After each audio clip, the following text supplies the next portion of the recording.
Hello my future doctors, welcome to Predis institute of education. This is your Nitin Tiwari sir और आज मैं लेकर के आया हूं आपके लिए वेक्टर्स का एक और चैप्टर। जैसा कि आप सबको पता है कि प्रेडिस एजुकेशन एक ऐसा ई लर्निंग प्लेटफॉर्म है जिसने आपकी नीट 2024 की प्रिपरेशन बिल्कुल फ्री ऑफ कॉस्ट कराने का वादा किया है। जो लोग हमसे अभी ज्वाइन हुए उन्हें हम बता दें कि इससे पहले के जितने भी लेक्चर हैं आप प्रेडिस एजुकेशन नीट के यूट्यूब चैनल पे जाएंगे और वहां पे आपको सारे के सारे लेक्चर बिल्कुल फ्री ऑफ कॉस्ट अवेलेबल करा दिए गए हैं और वहां पे जाके आप अपनी तैयारी को मेक श्योर कर सकते हैं।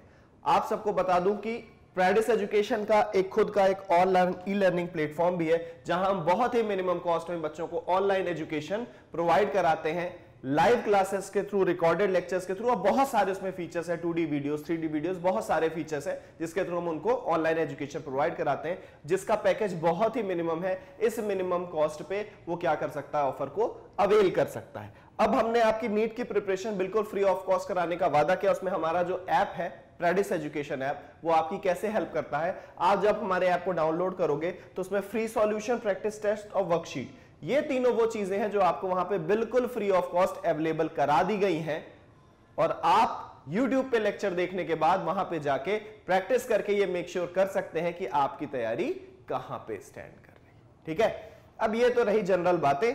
आ जाते हैं दोबारा से अपने लेक्चर पे और देखते हैं कि आज के लेक्चर में हम क्या क्या चीजें सीखने वाले हैं।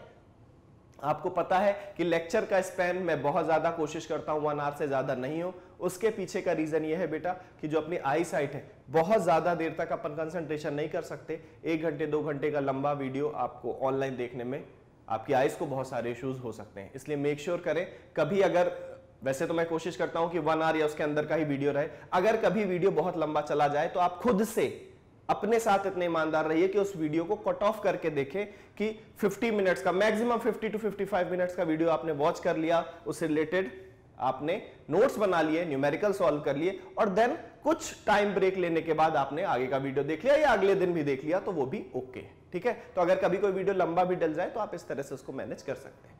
आज के लेक्चर फ्लो में हम क्या देखने वाले हैं? आज के लेक्चर फ्लो में हम देखने वाले हैं बेटा, सबसे पहले हम देखेंगे रिजोल्यूशन ऑफ वेक्टर। बहुत इंपॉर्टेंट टॉपिक है। पूरी फिजिक्स में हमेशा परेशान रहते हैं वो लोग जिनको रिजोल्यूशन करते नहीं आता वेक्टर्स का। फिर वो चाहे फोर्सेस हो, वो एक्सेलरेशन हो, वो डिस्प्लेसमेंट गिवन हो, कोई भी चीज है, अगर वो इंक्लिनेशन पे गिवन है, उसका रिजल्टेंट कैसे फाइंड करना है या उसके अगर रिजल्टेंट गिवन है तो उसके कंपोनेंट कैसे निकालने हैं, ये सारी चीजें हम आज के लेक्चर में सीखने वाले। वैसे लास्ट क्लास में मैंने एक न्यूमेरिकल कराया था जिसमें मैंने लगभग पूरा रिजोल्यूशन आपके साथ डिस्कस कर लिया था, लेकिन फिर भी आज इस टॉपिक को हम दोबारा से देखेंगे। देन उसके बाद देखेंगे rectangular components of a vector in 3 dimensions.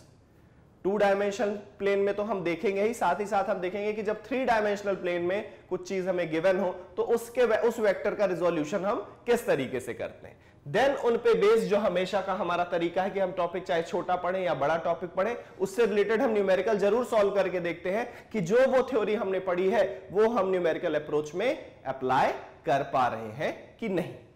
Then उसके बाद जब न्यूमेरिकल क्वेश्चन हो जाएंगे तो एक छोटू सा टॉपिक है position vector and displacement vector.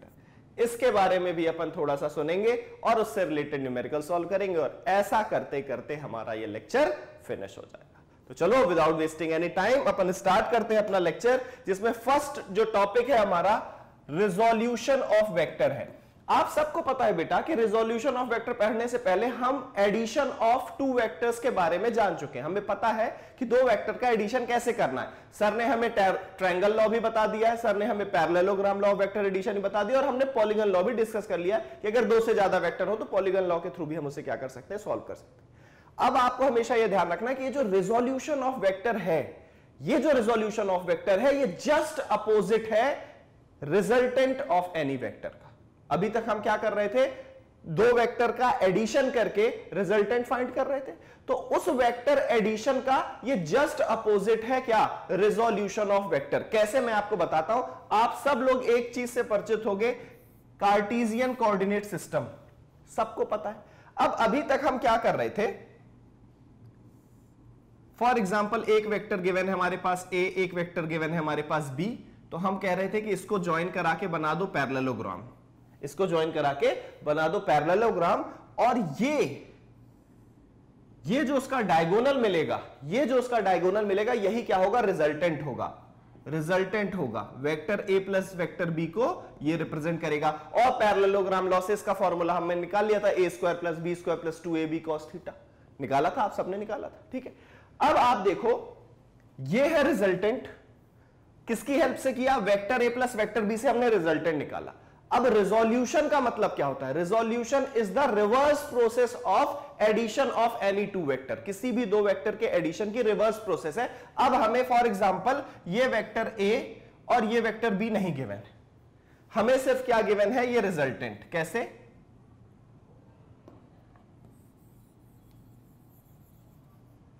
Her Cartesian coordinate इसलिए बनाता हूं बेटा हर जगह कि आप भी बनाया करो, ये सारी चीजें कार्टेशियन कोऑर्डिनेट से ही सॉल्व होती हैं, ठीक है। अब हमें क्या गिवन है, सिर्फ रिजल्टेंट गिवन है। रिजल्टेंट का इंक्लिनेशन गिवन है, late us assume this angle is theta, ये रिजल्टेंट हमें सिर्फ गिवन है। अब इस रिजल्टेंट की हेल्प से किस हॉरिजॉन्टल और वर्टिकल, किन दो वेक्टर्स का ये रिजल्टेंट सम है, उन वेक्टर्स को कैलकुलेट करना ही क्या है, रिजोल्यूशन ऑफ वेक्टर है। मतलब अब हमें ये अगर रिजल्टेंट गिवन रहेगा तो हम क्या निकाल लेंगे, हॉरिजॉन्टल वेक्टर भी निकाल लेंगे और वर्टिकल की, ये किन से मिलकर बना है, कैसे निकालेंगे उसका तरीका देखो। इसको ज्वाइन करा दिया मैंने ऐसे, इसको ज्वाइन करा दिया मैंने ऐसे, ठीक है। वैसे तो एक से ही निकल आएगा, इसकी नेमिंग कर देता हूं ए ओ बी, दिख रहा है सबको ए ओ बी। अब मैं बात करता हूं in triangle A O B. अगर मैं आपसे पूछूं बेटा कि बेटा बताओ साइन थीटा की वैल्यू इसमें क्या होगी, तो आप क्या कहोगे कि सर साइन थीटा हमने 10th क्लास में पढ़ा था, ये होता है परपेंडिकुलर अपॉन हाइपोटेन्यूज। क्या होता है सर, परपेंडिकुलर अपॉन हाइपोटेन्यूज होता है सर। तो सर यहां पे इस थीटा के लिए सामने वाली साइड परपेंडिकुलर होती है, वो हो जाएगा सर ए बी, और हाइपोटेन्यूज हो जाएगा सर ओ ए।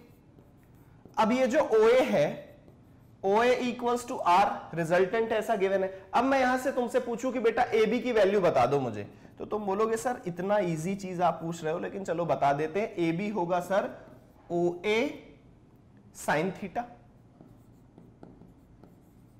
और सर आप कहो तो हम OA की वैल्यू भी पुट कर देते हैं R, तो ये हो जाएगा sir R sine theta. Sir देखिए कोई दिक्कत तो नहीं है, सर ने बोला हाँ बेटा बिल्कुल तुमने बहुत अच्छा काम किया। देन सर ने क्वेश्चन किया, सर ने कहा बेटा आप cos थीटा की वैल्यू भी बता दे। तुमने कहा सर ले लो, तथास्तु। cos थीटा की वैल्यू होगी सर बेस अपॉन हाइपोटेन्यूज। अब इस थीटा से लगी हुई साइड ही बेस होती है, तो बेस हो गया OB और हाइपोटेन्यूज हो गया हमारा OA। अगेन R भी पुट करेंगे उसके बाद। अब यहां से अगेन मैंने तुमसे OB की वैल्यू पूछी, तो तुमने कहा sir OB cos theta, sorry OA cos theta, और सर अगर आपको बुरा ना लगे तो OA की वैल्यू पुट करना चाहते हैं R cos थीटा। तो अब यहां पे तुमने मुझे OB मतलब horizontal component R cos theta निकाल के दे दिया, और वर्टिकल कंपोनेंट AB तुमने मुझे R sin थीटा निकाल के दे दिया। अब क्योंकि दिख रहा है कि ये एक पैरेललोग्राम दिख रहा है तुम्हें, ये मैंने ज्वाइन करके एक पैरेललोग्राम बना दिया था। ये R cos थीटा तो ये भी R cos थीटा, और ये R sin थीटा तो ये भी R sin थीटा। और हमने इस रिजल्टेंट की हेल्प से वो दोनों कंपोनेंट कैलकुलेट कर दिए। उन्हें क्या बोला, कंपोनेंट ऑफ दिस वेक्टर। ये रिजल्टेंट भी तो एक वेक्टर है, इस डायरेक्शन में जा रहा था, मैग्नीट्यूड भी है, डायरेक्शन भी है, तो ये भी क्या था, एक वेक्टर। इस वेक्टर क्वांटिटी को हमने दो कंपोनेंट में रिजॉल्व कर दिया, इसी को बोलते हैं रिजोल्यूशन ऑफ वेक्टर। अब नोट्स के लिए तुम लोग लिख लो, the resolution of vector is opposite to the vector addition. अब कुछ लोग फोन जब करते हैं तो पूछते हैं सर ये बार बार नोट कर लो, क्यों बोलते हो आप, नोट्स क्या है के लिए बनानी है, नीट में थोड़ी सब पूछेगा। बेटा मैंने आपको पहले ही बताया था, मैं जो ये आपकी प्रिपरेशन करा रहा हूं, मैं बार बार बोलता जरूर हूं, नीट 24 आपके लिए। आपको हमेशा पता होना चाहिए कि नीट का पूरा एग्जाम एनसीईआरटी सिलेबस बेस्ड होता है। तो जिन लोग भी 11th में तो एग्जाम सबको देना है ना, तो ये जो नोट्स आप बनाओगे ना, जब आप अपना स्कूल का कोई सा भी पेपर सॉल्व करोगे, आप देखो बोले ये तो सारी चीजें हमारी करी हुई हैं। मतलब आपकी नीट की प्रिपरेशन के साथ साथ आपको और कोई दूसरी 11th की तैयारी फिजिक्स में करने की जरूरत नहीं है। सर सारा कुछ आपका करा रहे हैं। सेम ऐसे केमिस्ट्री टीचर भी सब कराएंगे और ऐसे ही बायो वाले भी सब कराएंगे। ठीक है, तो मेक श्योर रखना कि अगर ये नोट्स आप प्रॉपर बना रहे हो, आप ढंग से पढ़ रहे हो, तो आपको कुछ अलग से पढ़ने की जरूरत नहीं, पूरा एनसीईआरटी हम यही कवर करा देंगे आपका। ठीक है, तो अब नोट्स के लिए लिख लिया, the resolution of vector opposite to the vector addition if a vector is resolved into two vector whose combined effect is the same as that of the given vector, then resolved vector are called components of the given vector। अगर उस resultant, उस vector को हम दो ऐसे vector में represent करें जिनका कंबाइंड इफेक्ट उस वेक्टर के इफेक्ट के इक्वल हो। दोबारा से सुनना, किसी एक वेक्टर को हम दो ऐसे वेक्टर में डिवाइड करें जिनका कंबाइंड इफेक्ट उस वेक्टर के डायरेक्शन में हो, तो उसे हम क्या बोलते हैं?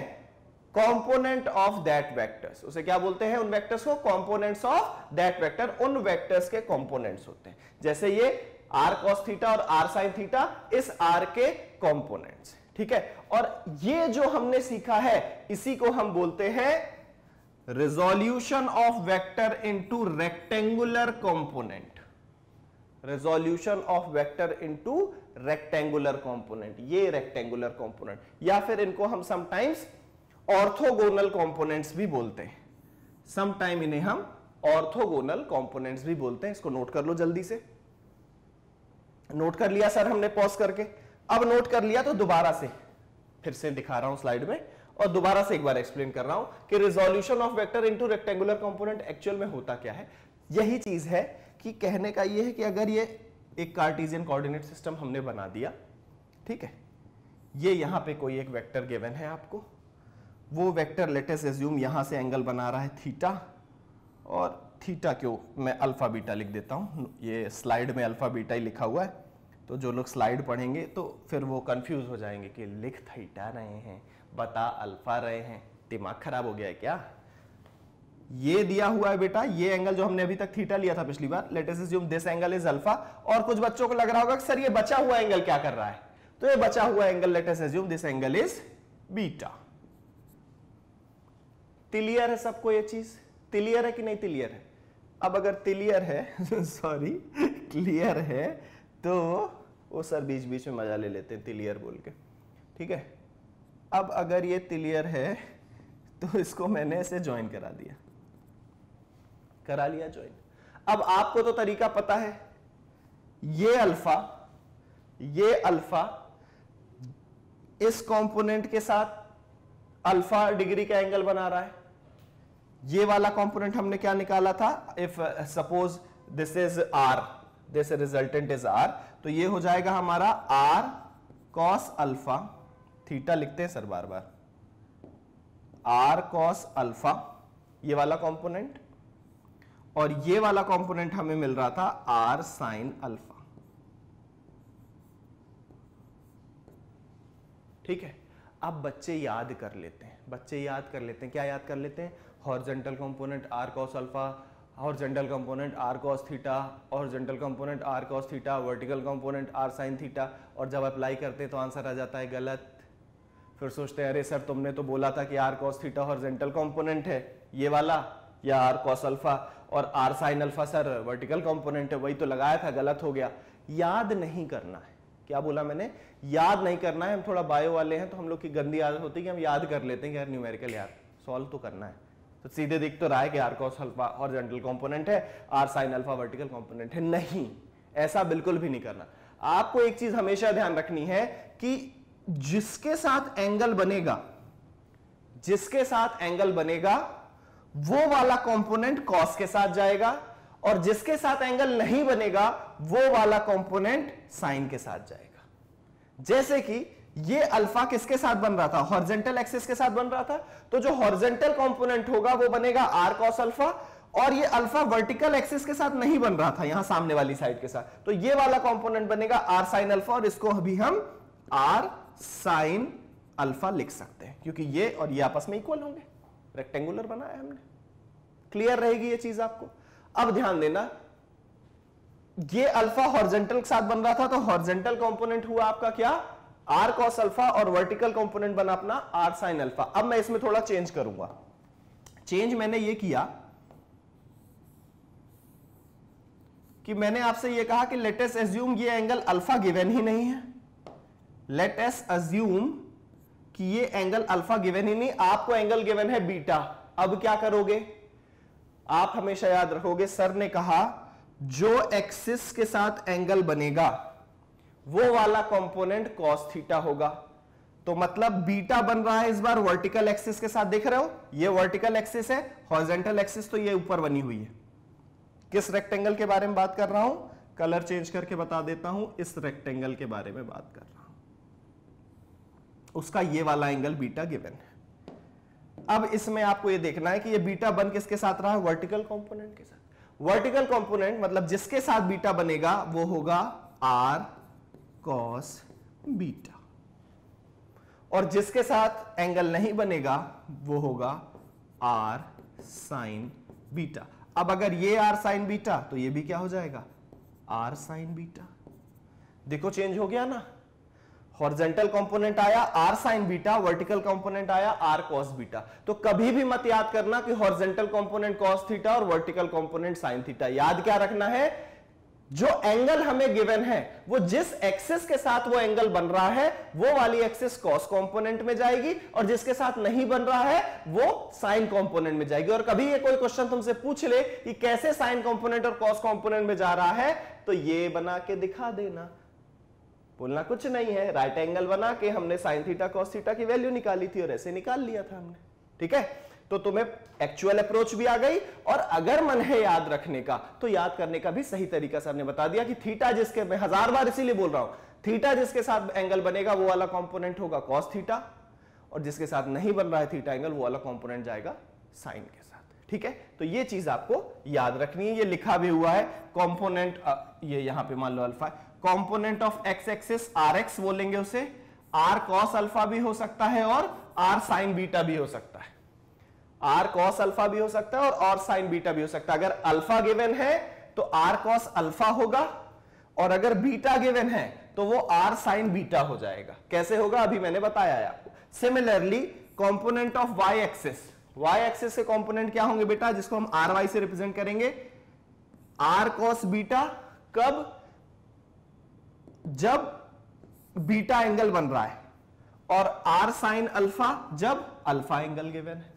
तो जो एंगल गिवन होगा हमें, जिसके साथ वो एंगल बना रहा है वो वाला कंपोनेंट कॉस, इसके साथ नहीं बना रहा वो वाला कंपोनेंट साइन। नोट कर लो जल्दी से। तो अब अगर एक्स एक्सिस में आपका जो यूनिट वेक्टर है वो अगर आई कैप है, और वाई एक्सिस में अगर यूनिट वेक्टर जे कैप है, देन रिजल्टेंट होगा आपका R X I cap plus R Y J cap. Means X axis में रिजल्टेंट प्लस वाई एक्सिस में रिजल्टेंट। और अभी इसके बाद नेक्स्ट स्लाइड में हम पढ़ने वाले हैं 3 डायमेंशनल रिजोल्यूशन ऑफ कंपोनेंट्स, मतलब किसी एक वेक्टर का तीनों डायमेंशन में रिजोल्यूशन। तो बस याद कर लेना कि यहां आर एक्स आई कैप है, आर वाई जे कैप है, एक चीज और जुड़ जाएगी, आर जेड के कैप। मतलब के cap is the unit vector in the direction of Z axis, और मैग्नीट्यूड के साथ मल्टीप्लाई कर दिया तो कन्वर्ट हो गया। क्योंकि सर ने अभी वेक्टर में शुरू में ही तुम्हें बताया था कि यूनिट वेक्टर इक्वल्स टू क्या होता है, vector upon mod of vector. तो mod of vector equals to क्या हो जाएगा तुम्हारा, या वेक्टर इक्वल्स टू क्या हो जाएगा, मॉड इनटू यूनिट वेक्टर। तो ये मॉड मतलब magnitude into unit vector, convert हो गया। ठीक है, पॉज करके नोट कर लो जल्दी से, टोप लो भैया, जल्दी जल्दी टोप लो। अब एक बार टोप लिया तो देन उसके बाद अभी जो मैंने आपसे बताया, rectangular component of a vector in 3 dimensions, 3 dimension में, 3 डायमेंशन में अगर हमें कैलकुलेट करके दिखाना हो तो देन ये फिगर बना हुआ है आपका, this is the direction of R x. Sir please red pen use कर लीजिए, ये लो, this is R x, this is R y, and this is R z. अब ये थोड़ा सा हम लोग के साथ परेशानी है कि हमें बनाना प्लेन में ही पड़ रहा है, तो अब क्या बोले, ठीक है। ये एक्स एक्सिस, ये अल्फा गिवन है अल्फा, ये रिजल्टेंट का एंगल, ये एंगल गिवन है बीटा, और ये वाला एंगल है गामा, जो दिख नहीं रहा है जरूर, लेकिन इस रिजल्टेंट आर से ही क्या है, कनेक्टेड है, ठीक है ना। तीनों कंपोनेंट में हमने उसके जोड़ के रखा हुआ है। let rx, ry and rz are the three components of resultant r in x, y and z axis respectively, और x एक्सिस में अगर unit vector i cap, y axis में j कैप और z एक्सिस में k cap हो along these direction, then a vector r and its magnitude is represented as, कैसे आएगा, r equals to rx i cap plus ry j cap plus rz k cap, like this. मैंने क्या बोला था, x और y हमें दिए ही, अगर z भी दिया हुआ है तो हम उसे क्या कर देंगे, इजीली ऐड कर देंगे। अब एक चीज आप लोग और देखना, दोबारा रिजोल्यूशन ऑफ वेक्टर से ही बताने की कोशिश करूंगा। ये वेक्टर हमें r दिया हुआ है वेक्टर r, इसको हमने दो कंपोनेंट में डिवाइड कर दिया। ये है आर वाई, इसका वर्टिकल कंपोनेंट जो इधर आएगा, और ये है आर एक्स, इसका हॉरिजॉन्टल कंपोनेंट। अब मैं नहीं लिख रहा हूं R cos theta, R sine theta, ये नहीं लिख रहा हूं मैं सिर्फ बेसिकली आपसे ये डिस्कस करना चाहता हूं कि ये एक्स एक्सिस में है रिजल्टेंट, ये है वाई एक्सिस में रिजल्टेंट। किसका, इस रिजल्टेंट आर को हमने रिजॉल्व किया है दो कंपोनेंट्स में। अब अगर हमसे कोई पूछे, अगर हमारे पास आर एक्स गिवन हो, if we have R X and if we have R Y, और देन वो आपसे कहे, वो आपसे क्या बोले, वो आपसे बोले कि भैया कैलकुलेट करके बता दो। अब क्या कैलकुलेट करके बता दो, आर की वैल्यू कैलकुलेट करके बता दो। तो एक फॉर्मूला है जिसको बच्चे याद करते हैं, वो एक्चुअल में और कुछ नहीं है, पाइथागोरस थ्योरम है आपकी। इफ, अगर इसको हम एक ट्रायंगल का नाम दे दें, in triangle AOB by Pythagoras theorem, we can say that OA का square is equals to AB का स्क्वायर प्लस OB का स्क्वायर। बोल सकते हैं अपन, अरे बोल सकते नहीं बोल सकते, हाइपोटेन्यूज का स्क्वायर एंड जो अनदर टू साइड्स होती है उनके स्क्वायर के सम के इक्वल होता है, यही हमारी पाइथागोरस थ्योरम बोलती है, ठीक है। तो अब मैं OA को लिख देता हूं R square is equals to AB की वैल्यू क्या है, AB इज अपन RY स्क्वायर प्लस OB क्या है, RX है, RX का स्क्वायर, लाइक दिस।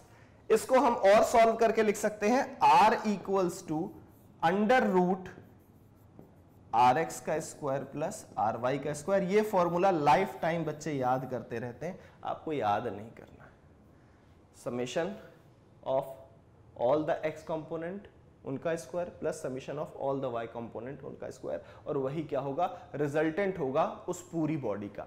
यहीं पे मैं आपको कनेक्ट करने की कोशिश कर रहा हूं कि अभी तो ये दो वेक्टर की बात है, बहुत सारे वेक्टर हमारे पास गिवन है, तो हम क्या करेंगे, समेशन ऑफ x निकालेंगे। x, जितने भी x कंपोनेंट, जितने भी वेक्टर गिवन है उनके सारे x कंपोनेंट को हम ऐड कर लेंगे। ऐड करने में रूल कौन सा एप्लीकेबल करेंगे, Cartesian coordinate. Positive x axis में तो पॉजिटिव है, पॉजिटिव y एक्सिस में तो निगेटिव x एक्सिस में तो निगेटिव है, पॉजिटिव y एक्सिस में तो पॉजिटिव रहेगी वैल्यू और निगेटिव y एक्सिस की तरफ है तो निगेटिव रहेगी वैल्यू, और उनको रिजॉल्व करके समेशन ऑफ x निकालेंगे।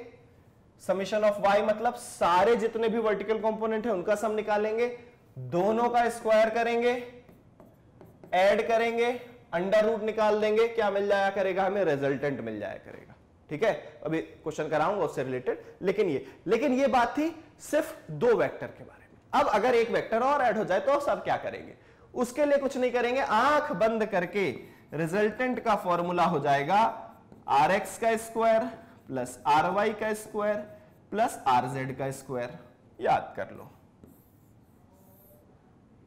This is the formula for the resultant. Clear है, क्लियर है भाई, क्लियर है। चलो अब आ जाते हैं दोबारा से, इनको ज्वाइन करा लेते हैं। कलर चेंज करके ज्वाइन करो सर। ये ऐसा ज्वाइन करा दिया, आजा भाई, ये ऐसा ज्वाइन करा दिया। और RZ के लिए मैं ज्वाइन नहीं करा पाऊंगा, वो आपको इमेजिन करना पड़ेगा। क्या इमेजिन करना पड़ेगा आपको? यहां पे अगर मैं आपको बोलूं कि कॉस अल्फा की वैल्यू बताओ, यहां साइड में लिखूंगा, ठीक है, कॉस अल्फा। जब मैं बोलूंगा कॉस अल्फा तो आप बोलोगे sir cos alpha is base upon hypotenuse. Base है RX और हाइपोटेन्यूज है सर R, ठीक है। मैं बोलूंगा मेरे को कॉस बीटा की वैल्यू बताओ, कॉस बीटा। अगर ये RX है तो ये भी RX होगा, तो अगेन कॉस बीटा। ये है अपना क्या, बेस, और ये है अपना हाइपोटेन्यूज, तो आप बोलोगे RY upon R, RY upon R, क्योंकि थीटा जिसके साथ एंगल बनता है वो वाली बेस होती है, और उसके सामने वाली साइड ही क्या होती है, परपेंडिकुलर। तो यहां पे भी कॉस की बात कर रहे हैं तो perpendicular upon sorry base upon hypotenuse, base है अपना RY अपॉन R। सेम ऐसे ही मैं आपसे जब कॉस गामा के बारे में बोलूंगा तो आप बोलोगे सर RZ अपॉन R। अब यहां से आप क्या करोगे बेटा, अल्फा बीटा और गामा तीनों की वैल्यू निकाल लोगे। अल्फा की वैल्यू आ जाएगी cos inverse RX by R in X axis. ये आप लोगों ने नोट कर लिया होगा, मैं इसको रब कर देता हूं, थोड़ा सफाई हो जाएगी।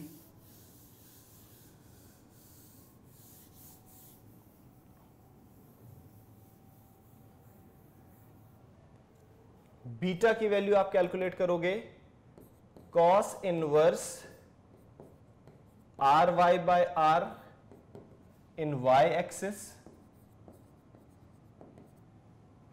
और गामा की वैल्यू आप कैलकुलेट करोगे cos inverse RZ by R in Z axis. तो अब अगर कोई आपसे डायरेक्शन पूछ लेगा, अगर RX का डायरेक्शन पूछता है तो अल्फा निकाल देना, अगर आपसे RY का डायरेक्शन पूछता है तो बीटा निकाल के दिखा देना और बता देना वर्टिकल के साथ इतना एंगल बना रहा है। और अगर RZ आपसे पूछता है, RZ का डायरेक्शन कोई पूछता है तो बता देना एंगल निकाल के कि Z एक्सिस के साथ इतना एंगल बना रहा है। Clear? Please note down this.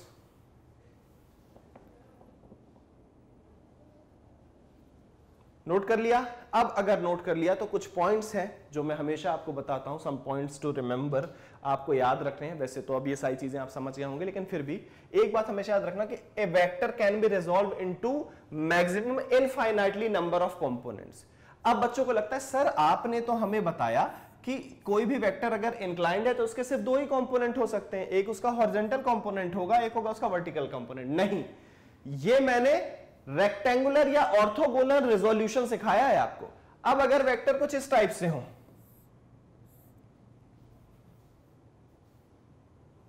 ये ज्वाइन करा दिया, ये इनका रिजल्टेंट है R, तो ऐसा भी तो बन सकता है।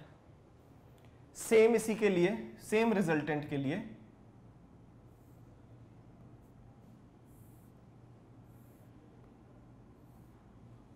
ये भी बन सकता है। और पतला कर दूं सेम रिजल्टेंट के लिए, मतलब सेम रिजल्टेंट पे ही कई सारे उसके क्या हो सकते हैं, कंपोनेंट हो सकते हैं। तो आप हमेशा याद रखिएगा, क्योंकि ये चीज कभी कभी कॉम्पिटिटिव में पूछी जा सकती है कि किसी भी वेक्टर का जो रेजोल्यूशन है, a vector can be resolved into maximum infinitely number of components. Okay, क्यों? क्योंकि 10 i कैप अगर है तो वो i कैप 10 टाइम्स हो सकता है।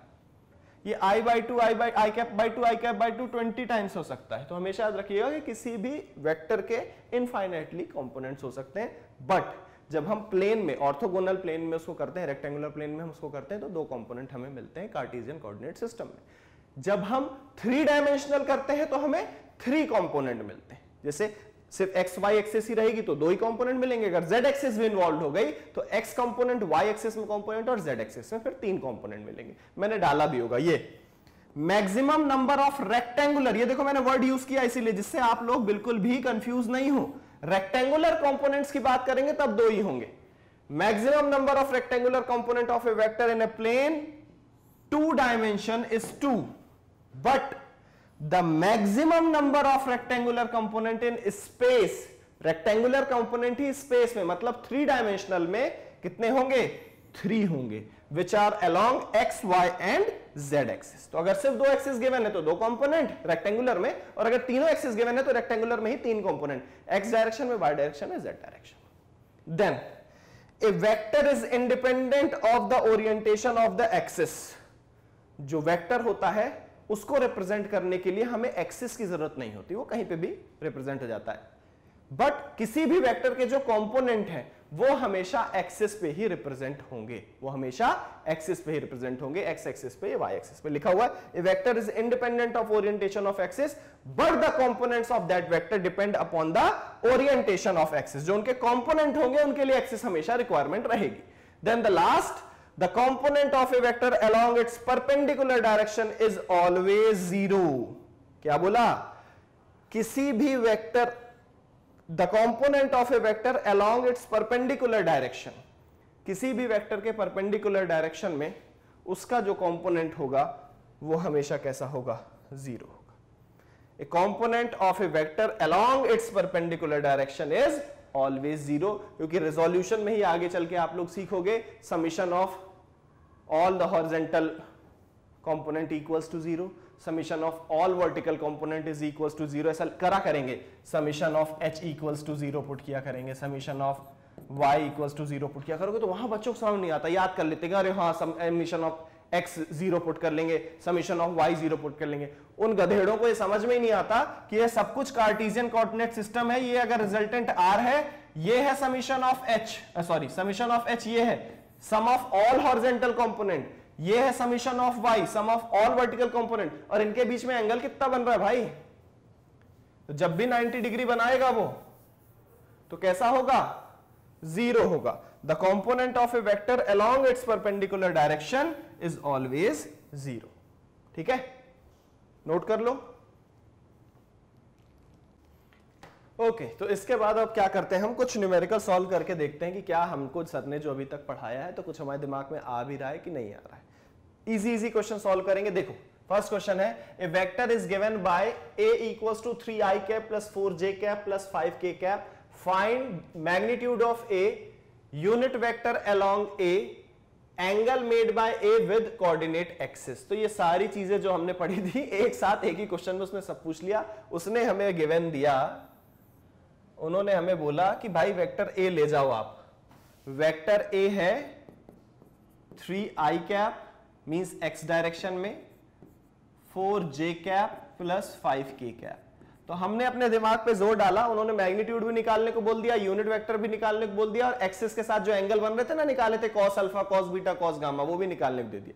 तो हमने अपनी आंख बंद करके सोचा कि रिजल्टेंट का फॉर्मूला सर ने क्या बताया था। तो हमारे माइंड में एक इमेज बनी कि r इक्वल्स टू, सर ने बोला जब 2 एक्सिस रहेगी तो rx का स्क्वायर प्लस ry का स्क्वायर कर देना बेटा, और अगर तीनों एक्सिस में वैल्यू दी हुई है तो rx का स्क्वायर कर देना बेटा प्लस ry का स्क्वायर, ओ क्या हो रहा है, ry का स्क्वायर कर देना बेटा प्लस rz का स्क्वायर कर देना बेटा। ठीक है, अब यहां पे rx मैग्नीट्यूड कितना, ये तो यूनिट वेक्टर है, मैग्नीट्यूड है 3 का स्क्वायर, प्लस ry मैग्नीट्यूड कितना है 4 का स्क्वायर, प्लस 5 का स्क्वायर।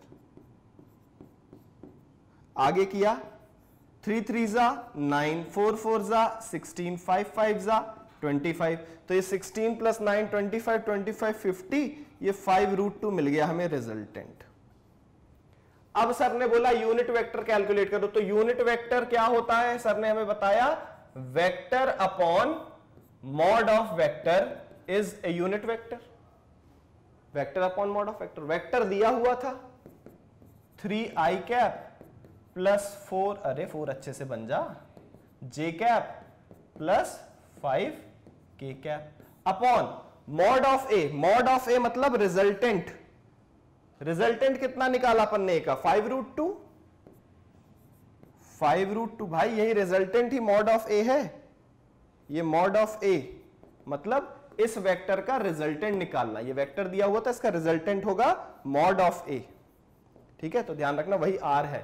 तो ये 5√2 अपॉन में, ये हमने यूनिट में भी दे दिया। तो हमने मैग्नीट्यूड बता दिया ए का 5√2, हमने यूनिट वेक्टर बता दिया। अब बच क्या रहा है, एंगल मेड बाय ए। तो हमें सर ने बताया है कि अल्फा इक्वल्स टू होगा, डायरेक्ट लिखता हूं ना, अल्फा इक्वल्स टू होगा cos inverse R x by R, beta equals to होगा cos inverse R y by R, और गामा इक्वल्स टू होगा cos inverse R z by R. ठीक है, तो सबसे पहले इसको लिख लेते हैं, cos inverse R x. R x कितना गिवन है आपको, 3।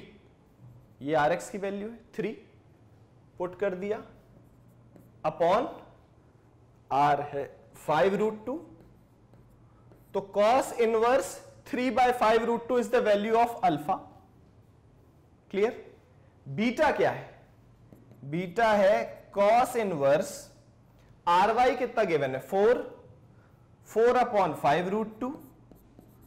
तो बीटा की वैल्यू आ गई कॉस इनवर्स 4/5√2। देन बात करेंगे गामा की, कहा गया गामा, गामा, अरे गामा पहलवान कहां हो भैया, ये है। तो उधर चाहिए आरजेड 5 है, तो ये मिल गया हमें कॉस इनवर्स, कहां हो भैया, 5/5√2। ये भी लिख सकते हो, 5 से 5 कैंसिल करके कॉस इनवर्स 1/√2, ये भी लिख सकते हो। This is the solution of your question. Please note down this. Okay, तो ये क्वेश्चन आपको क्लियर हो गया है। अब बात करते हैं नेक्स्ट क्वेश्चन की। नेक्स्ट क्वेश्चन सेड, अरे इसका फिगर नहीं दिया, चलो मैं ड्रॉ कर दूंगा। Resolve a weight of 10 Newton, resolve a weight of 10 Newton in two direction which are parallel or perpendicular to a slope inclined at 30 degree to the horizontal। ये मैं रब कर दूं पहले, उसके बाद देख रहे हो विनोद कैसा क्वेश्चन आ गया है, क्या क्या पूछ रहे हैं हमसे विनोद। चलो, रिजॉल्व ए वेट विनोद आ गया बीच में। Resolve a weight of 10 Newton in two direction which are parallel। Okay, ठीक है, तो सबसे पहले मैं बना देता हूं फिगर। सबसे पहला काम, बना दो डायग्राम।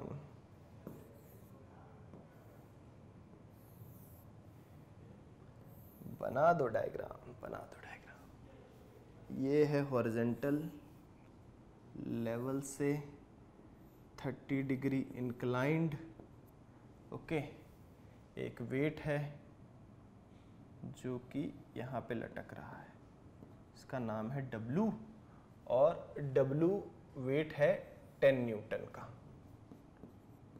10 न्यूटन का। अब उन्होंने बोला resolve a weight of 10 newton in two direction. अब ये मत सोचना सर आपने फिगर कैसे बना लिया, ये फिगर के साथ था क्वेश्चन, मैं स्लाइड में नहीं डाल पाया था, मैंने बना दिया है। Resolve a weight of 10 newton in two directions which are parallel and perpendicular to the slope inclined at 30 degree. 30 degree पे एक स्लोप इंक्लाइंडेड है, उस पे एक ये तुम्हारा वेट लटका हुआ है 10 न्यूटन का, और वो बोल रहा है इसके परपेंडिकुलर, ये जो स्लोप है, ये स्लोप है, ये स्लोप, इस स्लोप के परपेंडिकुलर और हॉरिजेंटल लेवल पे, सॉरी पैरेलल लेवल पे इस वेट के कंपोनेंट्स निकाल लो। तो पैरेलल मतलब वो हॉरिजेंटल ही बोल रहा है, ठीक है। और इसको हमने कर दिया कि ठीक है भैया, इसके दो कंपोनेंट बनेंगे, एक बनेगा ये W इस डायरेक्शन में, दूसरा बनेगा ये हॉरिजेंटल डायरेक्शन में, ऐसा, ऐसे दो कंपोनेंट बना दिए हमने, कोई दिक्कत बात नहीं। अब लेकिन है दिक्कत की बात, हमें चाहिए एंगल, कौन सा, ये वाला। वो एंगल बनेगा हमें थोड़ी सी ज्योमेट्री लगा के। देखो मैं क्या करने वाला हूं, इस लाइन के पैरेलल यहां पे मैंने एक इमेजिनरी लाइन ड्रॉ कर दी। अब अगर मैंने ड्रॉ कर दी है तो मुझे नहीं लगता मेरे बच्चों को दिक्कत होगी। क्यों नहीं दिक्कत होगी सर, अगर ये एंगल 30 है तो ये एंगल भी क्या हो जाएगा 30 degree, because these two lines are parallel and this is transversal. 10th class में किया है हमने, 9th क्लास में भी किया है, ये 30 ये भी 30। अब ध्यान देना, ये एक परपेंडिकुलर एक्सिस है, ये if this is a perpendicular axis तो ये कंप्लीट एंगल बनेगा 90 डिग्री का, ये कंप्लीट एंगल 90 डिग्री का। उसमें से अगर ये 30 है तो सर ये वाला एंगल कितना होगा, 60 डिग्री होगा। अरे सर ये तो बहुत इजी था, हमने देख लिया। ये 30 तो ये 60, क्योंकि 60 30 मिलके 90 बनाएगा। अब अगेन दोबारा से फिर से कलर चेंज करूंगा। अब हम बात करेंगे ये यहां और ये यहां की। ये कंप्लीट भी कैसा है, 90 डिग्री है, देख लो सब लोग को दिख रहा है ये 90। उसमें से ये 60 है तो ये बचू हुआ क्या होगा, 30 डिग्री। ये बचू हुआ क्या होगा, 30 डिग्री। मतलब कि ये जो वेट है ये वर्टिकल के साथ कितने डिग्री से इंक्लाइंड है, वो वैल्यू हमें मिल गई है, वो वैल्यू हमें मिल गई है, 30 डिग्री से ये इंक्लाइंड है। अब कुछ नहीं, इसका हॉरिजॉन्टल और वर्टिकल कंपोनेंट लिख लेना है। और उसके लिए सर ने याद दिखाया है हमें, सर ने हमें बताया है कि थीटा एंगल जिस एक्सिस के साथ बनेगा वो एक्सिस जाएगी कॉस थीटा। थीटा जिसके साथ एंगल नहीं बना रहा है वो वाला कंपोनेंट होगा कॉस थीटा। तो अगर ये W1 है और ये W2 है, मतलब vertical component W1, horizontal component W2, तो W1 की वैल्यू यहां से आएगी, मतलब वर्टिकल कंपोनेंट बनेगा, W2 क्यों लिख रहा हूं, अगर ये W1 है तो W1 की वैल्यू आएगी W cos 30 और W2 की वैल्यू आएगी, इस कंपोनेंट की वैल्यू आएगी W sin 30। ऐसा मैंने इसलिए किया क्योंकि ये एंगल जो है ये वर्टिकल के साथ गिवन था। आप लोग अच्छे से देख लो कि ये किसके साथ गिवन है, वर्टिकल के साथ गिवन। ठीक है, अब पुट कर देते हैं W1, यहां लिख देता हूं ब्रैकेट में वर्टिकल, तो आप लोग को इजी रहेगा। ठीक है, कितना है W cos थीटा, W की वैल्यू है 10 और cos 30 की वैल्यू सबको पता है कितनी होती है, √3/2। तो सर √3/2, 2 1 जा 2, 2 5 जा 10, 5√3, वो भी किसमें, न्यूटन में। किसमें, न्यूटन में। फोर्स कैलकुलेट कर रहे हैं ना अपन। अब W2 हॉरिजॉन्टल लिख लो या पैरेलल। अब कुछ लोगों के दिमाग में ये भी क्वेश्चन आया होगा, पैरेलल का मतलब तो हमें ये पता है भाई, एक के ऊपर एक ओवरलैप करेगा उसे भी पैरेलल बोलेंगे। पैरेलल की डेफिनेशन क्या होती है, the minimum distance between the two lines never change. दोनों के बीच अगर एक दूसरे के ऊपर ओवरलैप कर रहे हैं तब भी तो नहीं चेंज करेगा। तो ये हॉरिजॉन्टल कंपोनेंट ही क्या होगा, पैरेलल वाला होगा। तो पैरेलल की वैल्यू पुट कर देते हैं 10, sin 30 की वैल्यू होती है 1/2, पुट कर देंगे, 2 1 जा 2, 2 5 जा 10, 5 न्यूटन। सॉल्व हो गया, नोट कर लो जल्दी से। ठीक है, 5√2 न्यूटन और 5 न्यूटन, नोट कर ले बेटा जल्दी से। अब नेक्स्ट क्वेश्चन की तरफ चलते हैं और नेक्स्ट क्वेश्चन बोल रहा है, resolve horizontally and vertically a force F equals to 8 Newton which makes an angle of 45 degree with the horizontal। तो सबसे पहले बना लिया कार्टेशियन कोऑर्डिनेट और उन्होंने बोला है resolve horizontally and vertically force 8 Newton which makes an angle 45 degree with the horizontal. Horizontal के साथ बना लो 45 डिग्री का एंगल और यहां पे जो फोर्स F है that is equals to 8 newton और बोल रहा है उसको हॉरिजेंटल और वर्टिकल। ये तो लड्डू क्वेश्चन है, लड्डू चुल्लू मुल्लू क्वेश्चन, कुछ नहीं करना इसमें सर। इसमें हम लिख देंगे F1 होगा इसका हॉरिजेंटल कंपोनेंट और F2 होगा इसका वर्टिकल कंपोनेंट। तो F1 हो जाएगा सर, क्योंकि थीटा बना रहा है हॉरिजेंटल के साथ तो ये वाला कंपोनेंट कॉस हो जाएगा, तो ये हो जाएगा F cos थीटा सर, और F2 हो जाएगा sir F sin theta sir. तो F की वैल्यू अगर 8 है सर तो cos 45 और cos 45 की वैल्यू होती है 1/√2। क्या होती है, 1/√2, तो 8 इंटू 1/√2। ठीक है, और ये होगा 8 sin 45, sin 45 की वैल्यू भी होती है 1/√2, तो ये भी होगा 8 इंटू 1/√2, 8 इंटू 1/√2। अब क्या करेंगे, क्या करेंगे, क्या करेंगे, हम इसको ऐसा करेंगे कि इसको हम ठीक है √2 का मल्टीप्लाई, थोड़ा इजी तरीके से बताते हैं, थर्ड क्लास वाला मेथड जो थर्ड क्लास से में हम लोग, थर्ड नहीं 6 में फिर भी, √2 ये हो जाएगा 8 √2 और √2 इंटू √2 हो जाएगा 2, तो 2 1 जा 2, 2 4 जा 8, तो ये हो गया हमारा 4√2। कुछ लोग कह रहे होंगे अरे वाह ये तो हम तो सब परेशान हो जाते हैं, 2 अलग करके निकालते हैं। नहीं नहीं, ऐसे ही कर लो, ठीक है। 8√2 अपॉन √2 इंटू √2 इज 2, 2 1 जा 2, 2 4 जा 8, 4√2 न्यूटन। हो गया 2 मिनट में रिजॉल्व। कुछ था ही नहीं, कुछ था ही नहीं, ठीक है। अब नेक्स्ट क्वेश्चन सॉल्व करते हैं। नेक्स्ट क्वेश्चन वांट्स टू से find the resultant of the following forces. ये एक फिगर दिया उन्होंने, कुछ फोर्स दिए हुए हैं, 8 Newton, 3 Newton, 5 Newton, 10 Newton. Angle दिए हैं कुछ उन्होंने और बोल दिया अब रिजॉल्व करके दिखाओ। फिर ये करके दिखाओ, फिर ये करके दिखाओ। चलो हम सब कुछ करके दिखाएंगे। ये है हमारा, अरे कलर दो मुझे, ये है हमारा 5 न्यूटन। क्या है हमारा? ये है हमारा 5 न्यूटन और ये है हमारा 10 न्यूटन। और क्या है? और क्या है? ये है हमारा इस डायरेक्शन में 8 न्यूटन और ये इस डायरेक्शन में हमारा 3 न्यूटन। एंगल सबको दिख रहे होंगे 37 53 डिग्री। और क्वेश्चन में क्योंकि अभी हम लोग चुन्नू मुन्नू लोग हैं तो उसने हमको सॉल्व करने के लिए दे दिया है कि 37 डिग्री 3/5 है, cos 37 4/5 है, sin 53 4/5 है, cos 53 3/5 है। अपने हिसाब से पुट कर लेना, रोना मत चालू कर देना कि हम कैसे कैलकुलेट करें सर, ये 37 और 53 डिग्री हम कैसे करें, ठीक है। कर लेना ऐसे। अब क्योंकि ये 37, अब सबसे पहले क्या होगा, हॉरिजॉन्टल और वर्टिकल कंपोनेंट में इनको रिजॉल्व करना पड़ेगा। तो सबसे पहले बात करते हैं 5 न्यूटन वाले फोर्स की, ठीक है। 5 न्यूटन वाले फोर्स का हॉरिजॉन्टल कंपोनेंट कितना बनेगा? हॉरिजॉन्टल कंपोनेंट उसका बनेगा 5 cos 37, ये हॉरिजॉन्टल कंपोनेंट है। वर्टिकल कंपोनेंट क्या बनेगा? 5 sin 37 डिग्री, ठीक है। देन 10 न्यूटन वाले की बात करते हैं, क्योंकि यही दो फोर्स क्या है, इंक्लिनेशन पे है। जो इंक्लाइंड होगा उसी का तो कंपोनेंट निकालेंगे। ये तो 8 न्यूटन वैसे भी एक्स एक्सिस पे जा रहा है बेचारा, इसका नहीं निकलेगा कंपोनेंट। ये बेचारा 3 न्यूटन नीचे की तरफ जा रहा है, इसका नहीं निकालेंगे कुछ भी। ये बेचारे गरीब लोग हैं, इनको छोड़ देंगे ऐसे ही, मासूम है बेचारे, बहुत ही ज्यादा मासूम। 10 न्यूटन है, 53 इंक्लिनेशन है, तो इसका हॉरिजॉन्टल कंपोनेंट अगेन आपको दिख रहा होगा कि हॉरिजॉन्टल कंपोनेंट जो है वो उसी के साथ एंगल बन रहा है।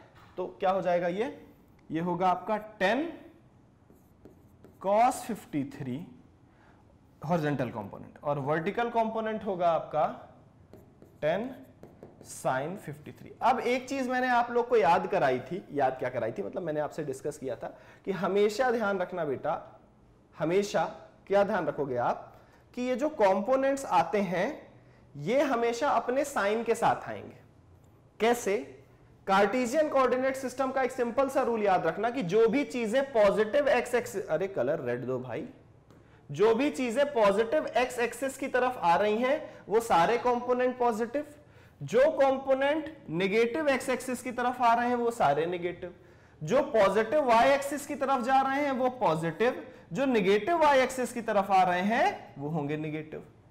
जैसे जब हमने 5 न्यूटन को रिजॉल्व किया तो इसका जो हॉरिजॉन्टल कंपोनेंट है वो तो इस डायरेक्शन में गया, पॉजिटिव थी, ये वाला वाई डायरेक्शन में ऊपर गया, दोनों पॉजिटिव थी। बट जब हमने इस 10 न्यूटन को रिजॉल्व किया, जब हमने इस 10 न्यूटन को रिजॉल्व किया तो इसका वर्टिकल कंपोनेंट तो ऊपर की तरफ गया बिल्कुल, 10 sin 53, बट इसका हॉरिजॉन्टल कंपोनेंट किस तरफ आया, ये इस डायरेक्शन, क्योंकि ओरिजिन की तरफ थोड़ी जाएगा, इधर की तरफ आएगा, तो बाहर की तरफ आया तो ये कितना बना 10 cos 53, बट ये नेगेटिव एक्स एक्सिस की डायरेक्शन है तो ये वैल्यू 10 cos 53 ये क्या होगी, नेगेटिव होगी।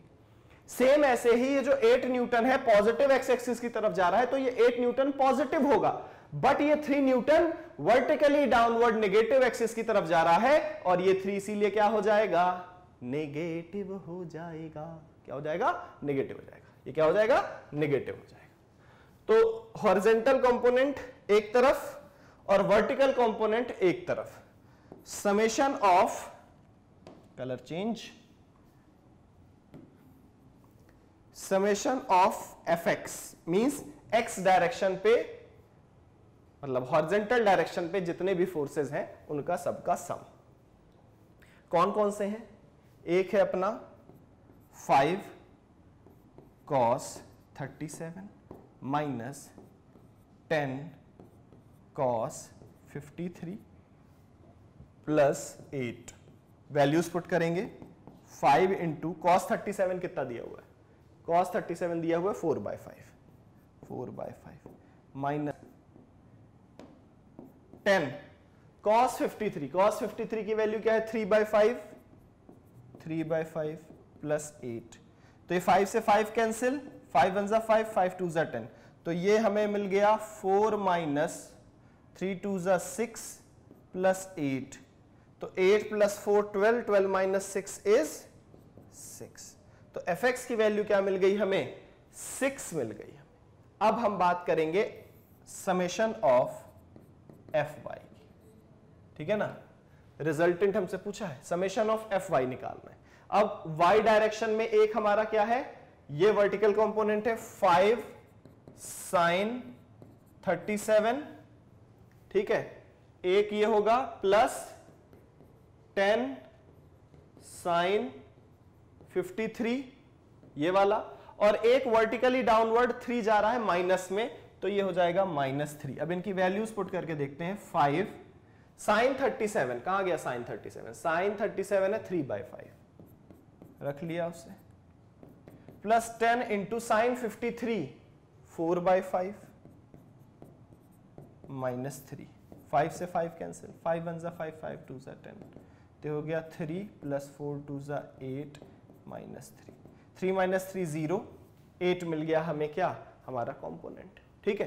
तो अब हमने क्या निकाल लिया, हॉरिजॉन्टल और वर्टिकल दोनों कंपोनेंट निकाल लिए, तो रिजल्टेंट का फॉर्मूला हमें क्या पता है, रिजल्टेंट का फॉर्मूला हमें पता है समेशन ऑफ fx का square plus summation of fy का स्क्वायर। x डायरेक्शन में जो कंपोनेंट होते हैं उनका सबका स्क्वायर, y डायरेक्शन में जो कंपोनेंट होते हैं उनका सबका स्क्वायर। तो कर देते हैं, fx कितना निकाला था हमने, कहीं निकाला था ना 6, तो 6 6 36 प्लस 8 का स्क्वायर, 8 8 64, जल्दी से पॉज करके आंसर दो, कितना आएगा 64 36 100, 10 Newton, 10 Newton is our resultant, और यही हमसे पूछा था, find the resultant of the following forces. Okay, clear है, नोट कर लो जल्दी से।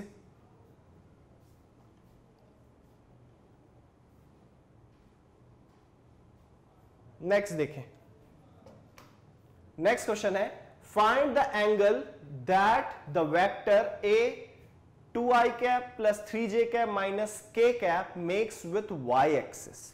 तो y एक्सिस के साथ जो एंगल बनता है that angle will be beta, हमको सर ने बताया है वो एंगल होता है बीटा, x एक्सिस के साथ अल्फा, y एक्सिस के साथ बीटा, z एक्सिस के साथ गामा, और बीटा की वैल्यू होती है cos inverse ry by r, ये होती है, अरे यही होती है, तो ये पुट कर दिया cos इनवर्स ry मतलब 3, चेक कर लो 3 अपॉन रिजल्टेंट, रिजल्टेंट क्या हो जाएगा 2, मैं डायरेक्ट ही लिख दे रहा हूं, मतलब यहीं पे लिख दे रहा हूं, अलग से नहीं निकाल रहा हूं, 2 का स्क्वायर प्लस 3 का स्क्वायर, और k के साथ कुछ नहीं है, इसका मतलब 1 का स्क्वायर, तो ये हो जाएगा cos inverse 3 upon under root 2 2 4 plus 9 plus 1, तो ये कितना हो जाएगा 9 plus 1 10 14 cos inverse 3 by under root 40, ठीक है, दिस इज योर आंसर। ये वो एंगल है ना, इजी सिंपल। मैंने अलग से रिजल्टेंट पहले नहीं निकाला, डायरेक्ट इसी फॉर्मूले में पुट कर दिया। यार यहाँ पे क्या होता है, रिजल्टेंट, रिजल्टेंट का फॉर्मूला निकाल दिया, RX square plus RY square plus RZ square, ठीक है। अब कुछ लोगों को लग रहा होगा यहाँ माइनस साइन के साथ था, आपने ऐसा क्यों ले लिया, तो -1 का स्क्वायर ले लो, प्लस तो आना है, ठीक है ना, यहाँ रिजल्टेंट में प्लस माइनस की दिक्कत मत महसूस करना, ठीक है। तो आज के लिए इतना काफी है, ठीक है। नेक्स्ट सेशन जो हमारा रहेगा उसमें हम आगे की चीजें सॉल्व करेंगे। So guys, this is done for today, rest we will discuss in next session. और अगर आपको सेशन जरा सा भी पसंद आया है तो प्लीज कमेंट करके हमें जरूर बताना। जाहिर सी बात है, तुम्हारे कमेंट से हमारा मोटिवेशन बढ़ता है और हमें लगता है कि हाँ भाई चलो कुछ कोई लोग है जो पढ़ रहा है इसको, ठीक है।